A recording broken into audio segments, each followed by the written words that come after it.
Salut! Aujourd'hui, dans l'épisode 97, si ma mémoire n'est pas trop pire, on va parler des taxes. Parce que là, on doit produire la déclaration, hein, j'ai un petit cheveu, on doit produire la déclaration de taxes trimestrielles de 2024, le premier trimestre, avant la fin du mois. Fait que je t'ai préparé un épisode où est-ce qu'on va parler comment réussir ta déclaration de taxes toi-même.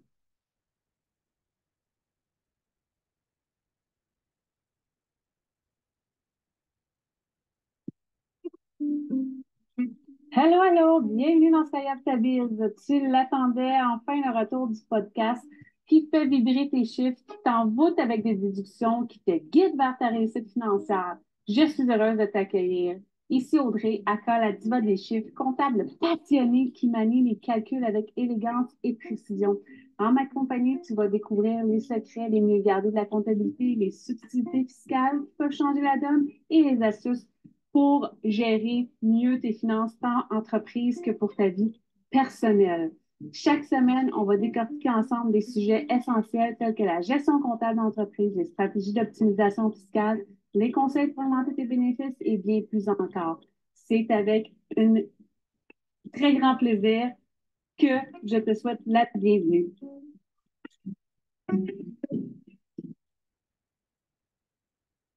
Hello! Donc, bienvenue dans ton épisode, dans ton podcast préféré, Sky Up Tabiz. Aujourd'hui, l'épisode, hey, je me souviens plus, je vais regarder. L'épisode 97, en effet, je ne m'étais pas trompée en intro. On va aborder un sujet crucial que pour toutes les personnes, que tu sois travailleur autonome, dès que tu es inscrit aux taxes, pour tous les, dans le fond, ceux qui perçoivent les taxes. Parce que là, au moment où j'enregistre cet épisode-là, va être publié le 22 avril. Le 22 avril, euh, mais on sait, les taxes, ça revient généralement, tout dépendant, si tu es inscrit aux taxes, c'est important de connaître tes échéanciers. Ça, c'est toujours important. En comptabilité, il n'y a pas d'urgence. Maintenant, la guerre, c'est les échéanciers. Donc, c'est important de savoir si tes remises de taxes doivent être faites mensuellement, au trimestre ou à l'année. Tu as le droit de le changer une fois par année, mais pour l'année, pas pendant une année financière en cours. Tu as le droit, comme pour l'année suivante, tu peux le faire changer. Euh, donc, euh, la gestion des taxes est vraiment, vraiment essentielle pour maintenir une santé financière optimale. On sait, plus tes finances sont ça coche, plus ça va être facile pour toi de prendre des décisions. Puis, ben, surtout, c'est que tu peux pas vraiment te tromper avec les taxes. Il faut que tu partes avec dans la tête que, de prime abord, cet argent-là que tu as perçu à tes clients ne t'appartient pas. Donc, faut vraiment, vraiment, vraiment, moi, je trouve là, que c'est vraiment un incontournable, même si tes taxes sont mensuelles, de t'ouvrir un compte épargne où tu y déposes tous les montants de taxes. Dès que tu as une rentrée d'argent, tu y déposes un montant. Vraiment important. Moi, ben, ça fait quand même ma 16e année que je suis à mon compte. La façon que je procède, moi, j'ai un virement automatisé à toutes les semaines qui se fait. C'est un montant en moyenne. Puis ce que je fais, je viens toujours me contre-vérifier avec mon rapport de taxes par rapport à qu'est-ce que j'ai dans le compte. Puis si je suis correcte, je ne fais pas de virement supplémentaire. S'il m'en manque, je fais un virement supplémentaire. Si j'en ai plus, je le laisse là. Tout simplement. Donc, reste à l'écoute, reste avec moi. Aujourd'hui, ben, d'abord, ce qui est important que tu saches, c'est que la TPS et la TVQ, même si la TPS, c'est fédéral, ça veut dire le Canada, c'est Revenu Québec qui gère la TPS et la TVQ. C'est important de comprendre le rôle de Revenu Québec dans la gestion des taxes de la vente, des taxes de vente provinciale, TVQ, et de la taxe sur les produits et services, TPS. Revenu Québec, c'est l'organisme qui est responsable de l'administration des taxes. Ça signifie que tout le monde qui vend des biens et services au Québec est tenu de percevoir, ben, qui sont tenus de percevoir la TPS et la TVQ. L'argent, tu la remets à Revenu Québec, puis eux s'occupent de l'envoyer à Revenu Canada. Pour les particuliers, la TPS et la TVQ, sont soit, tu sais, quand tu ne charges pas les taxes, dans le fond, ben, tu n'as pas à t'en préoccuper. Mais, tu sais, là, aujourd'hui, ce n'est pas un objectif. Je ne veux pas te faire un épisode de podcast sur les taxes. Fait que, tu sais, on le sait tous, tu sais, qu'à partir de 30 000, dès que tu atteins le chiffre de 30 000, que ce soit dans une année ou dans un mois que tu fais 30 000, tu es obligé de charger, de percevoir la taxe. Ça, c'est vraiment important. Mais tu sais, il y a certains, par contre, il y a certains services qui sont exonérés de charger la taxe. Mais comme je te dis, c'est pas l'objectif ni la mission de cet épisode-là. Si jamais tu veux qu'on fasse un épisode vraiment en profondeur juste sur les taxes, viens me l'écrire en commentaire, écris-moi sur Instagram, n'importe où, Messenger, comme tu veux, viens m'écrire. Mais sache que, oups, et c'est vraiment important, là, tu sais, qu'aujourd'hui, c'est vraiment juste, c'est pour pas rien oublier, comment produire ta déclaration de taxes. Parce que, ben, on sait, c'est pas tous les entrepreneurs qui ont, surtout quand tu es en démarrage, tu n'as pas nécessairement le budget pour te payer un comptable. Donc, c'est vraiment, c'est vraiment important que tu puisses le faire. Donc,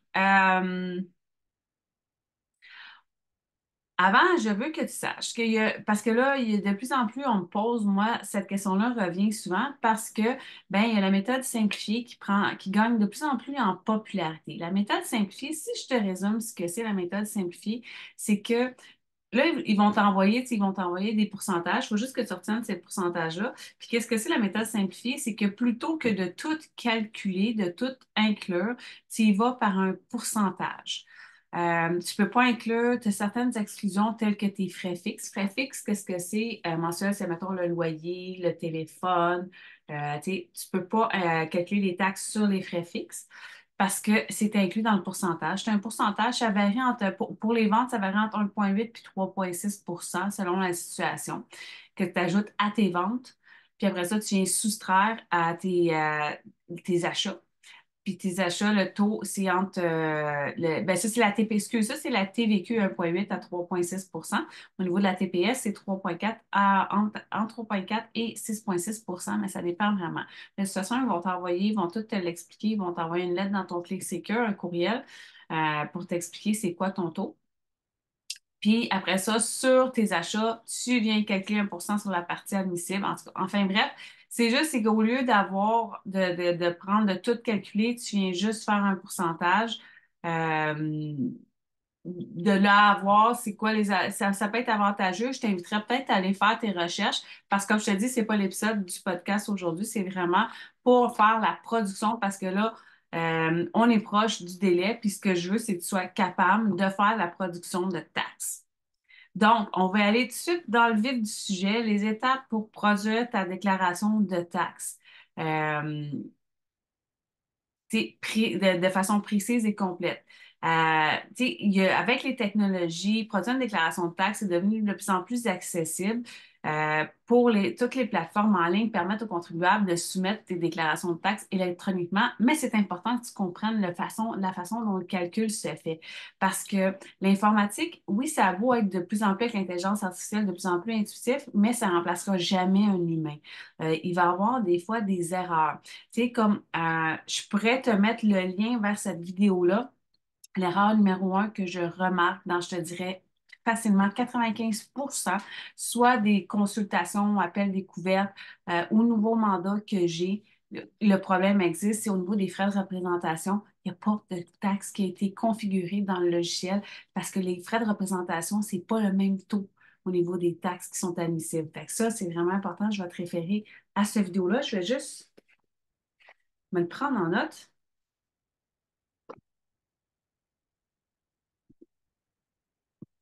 Ça s'appelle les frais de représentation. Parce que les frais de représentation, en fait, c'est 50 qui est admissible. C'est-à-dire, mettons, tu vas au restaurant, tu amènes plusieurs clients, ben, tu peux juste aller et déduire au niveau fiscal. Tu sais, la dépense pour ton entreprise est à 100 tu sais, mettons que ça te coûte 150 c'est 150 qui sort du compte de l'entreprise, mais au niveau fiscal et au niveau des taxes, c'est seulement 50 qui est admissible. Fait que c'est poche, mais comme ça. On n'a pas le choix. On n'a pas le choix. On les passe à la dépense.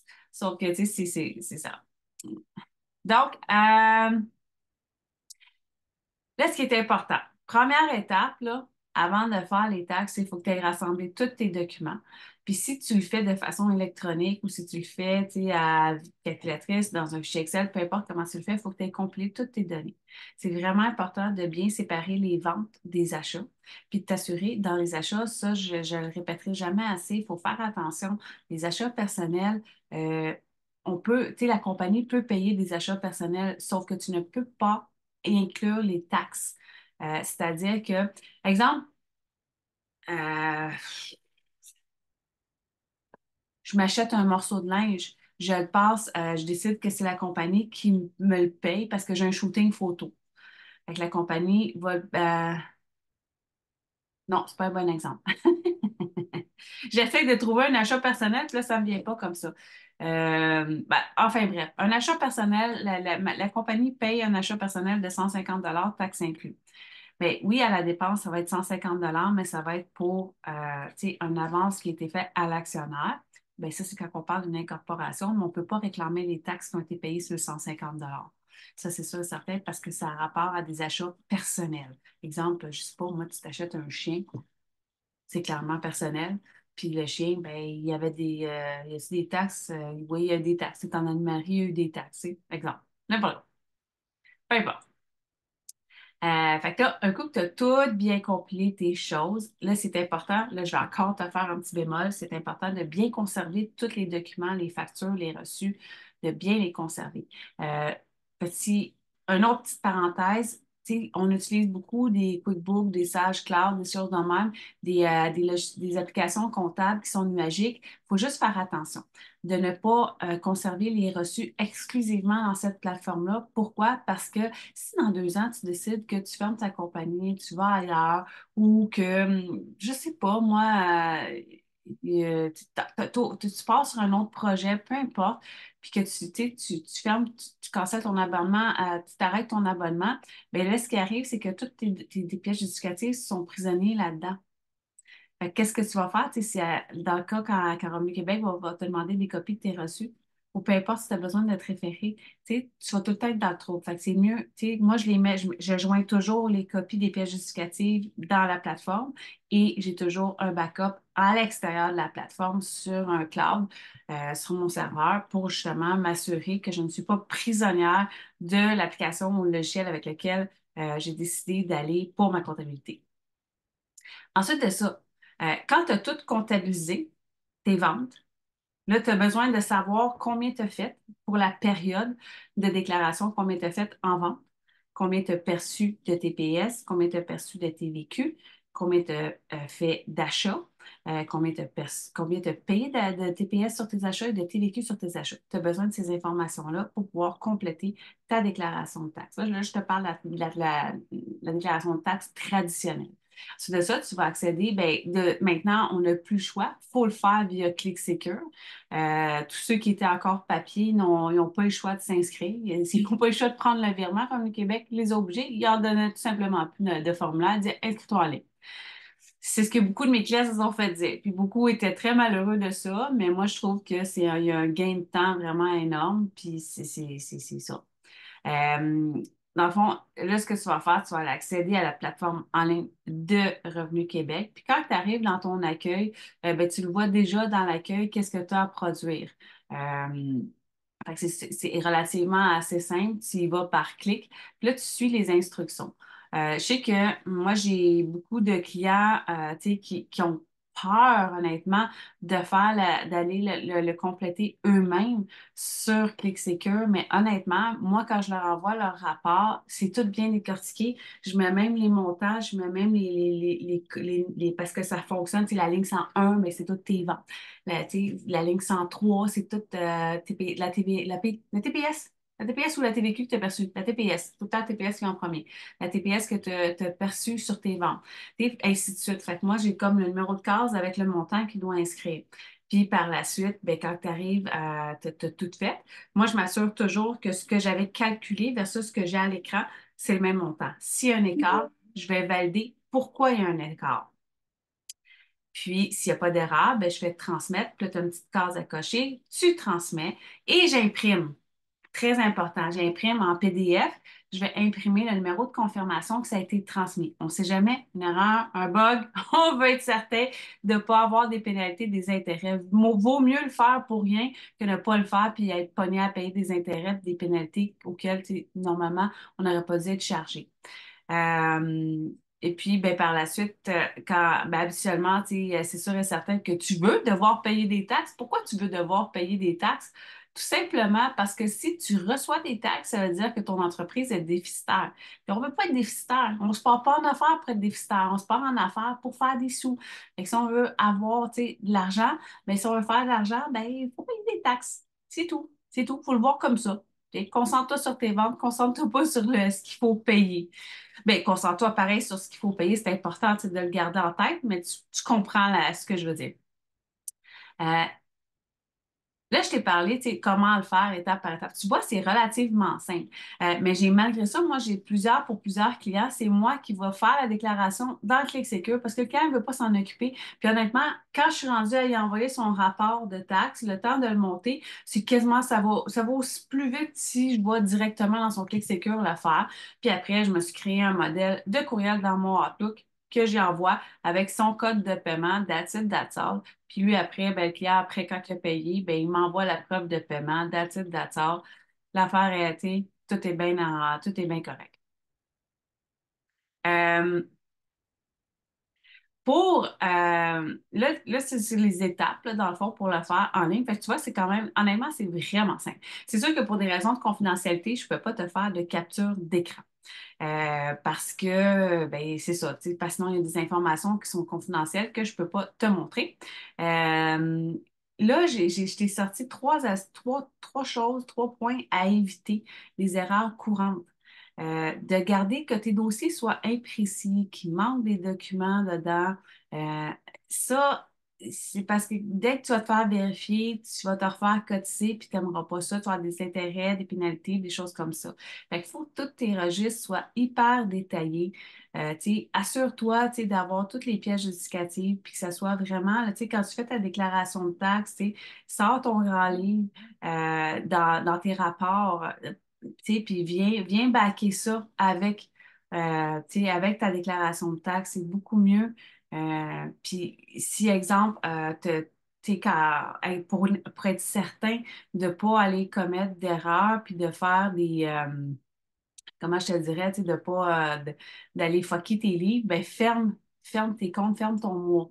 Dans certains logiciels ou applications, je sais qu'on ne peut pas fermer le mois ni fermer le trimestre, mais dans ce temps-là, sors ton grand livre à chaque fois. À chaque fois que tu fais une déclaration de taxe, assure-toi d'avoir les pièces justificatives puis tout, pour être vraiment, pour montrer que tu es de bonne foi, que tu as déclaré exactement ce que tu avais à cette période-là. Ça se peut, que tu as une facture qui rentre qui est en retard. Mais assure-toi d'être vraiment t'aimes mieux en avoir plus que moins, puis de te faire cotiser. Recotiser. Euh, deuxième erreur à ne pas faire.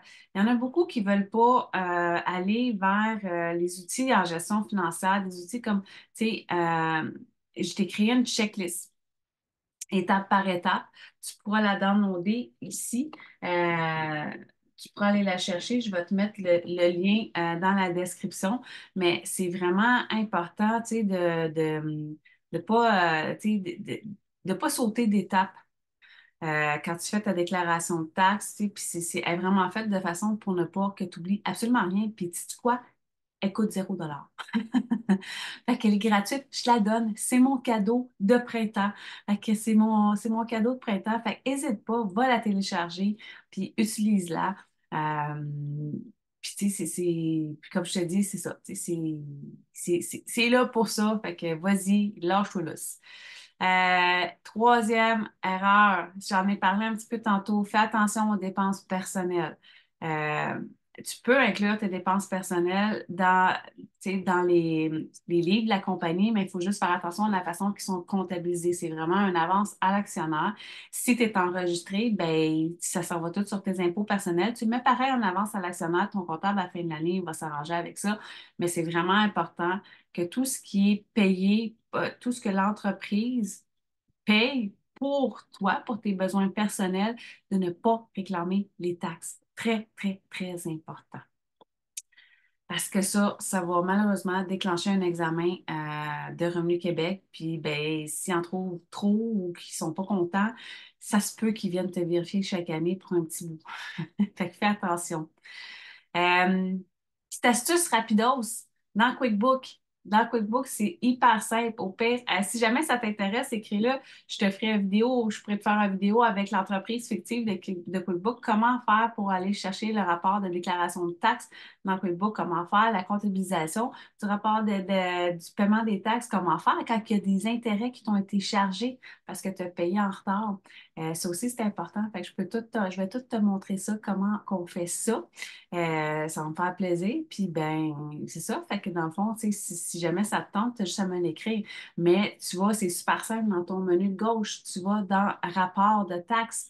Euh, puis, tu sais, moi, je vois toujours, ben, quand je travaille dans un client qui est dans QuickBooks, je sors le rapport de taxes sur un écran, sur l'autre écran, je m'en vais dans Click Secure. Puis, ben là, je prends tous les montants, ça balance, parfait. Je clique dès que ça a été déclaré dans QuickBooks. Puis, ben là, QuickBooks me demande automatiquement, est-ce que tu veux comptabiliser un paiement? Puis là, souvent, ben, je vais dire, pas tout de suite. Parce que ben, le client, c'est lui qui paye sur le piton payé. Puis une fois que j'ai reçu la confirmation de mon client que ça a été payé, bien là, je retourne dans le module de taxes pour aller, tu sais, j'ai cliqué la petite flèche à droite, là, j'ai cliqué dessus, puis là, j'ai le choix, puis j'ai enregistré un paiement. Puis ben là, je peux ajouter des intérêts, des choses comme ça. Mais si tu as besoin de le voir étape par étape visuellement, tu as juste à me l'écrire, ça va me faire plaisir de te le montrer. Mais c'est super simple. C'est super simple, mais il faut faire attention. Moi, je te dirais que les premiers, c'est peut-être mieux de le faire en étant accompagné plutôt que de le faire seul, puis que ce soit fait mal, puis qu'après ça, ben, c'est ça. Dis-toi une chose que refaire une comptabilité qui a été mal faite va te coûter beaucoup plus cher que d'aller consulter ça peut être sporadiquement ou de façon régulière ton expert comptable. Fait qu'il faut juste faire attention. Puis, ben c'est ça. Tu as un lien en bas pour les appels découvertes si jamais tu veux qu'on en jase un petit peu plus. Fait que, dans le fond, c'était l'ABC d'une déclaration de taxes réussie. C'est important. Soit assure-toi de le faire en temps et en heure. Très important. Puis, essaye d'éviter les pièges courants de produire les déclarations de taxes. Puis, ça va t'aider à respecter tes obligations fiscales, puis en maximisant tes économies parce que tu ne paieras pas de pénalité ni d'intérêt. Puis aussi, ben ça veut dire que tu vas bien dormir la nuit parce que tu vas voir que c'est assez stressant quand Revenu Québec est après toi. Et puis, tu veux pas ça. Fait que je te remercie. Puis, oublie pas, book un appel découverte, on va en jaser. Si tu as besoin d'aide, si tu as besoin que je prenne ça en charge, ça va me faire plaisir. Puis, je t'invite aussi, viens sur mon site web, viens visiter tous les outils supplémentaires disponibles que j'ai. Il y en a beaucoup qui sont gratuits. Fait que viens voir sur mon site web. Puis, ben, sur ça, je te dis à la prochaine. Puis, ben, c'est ça.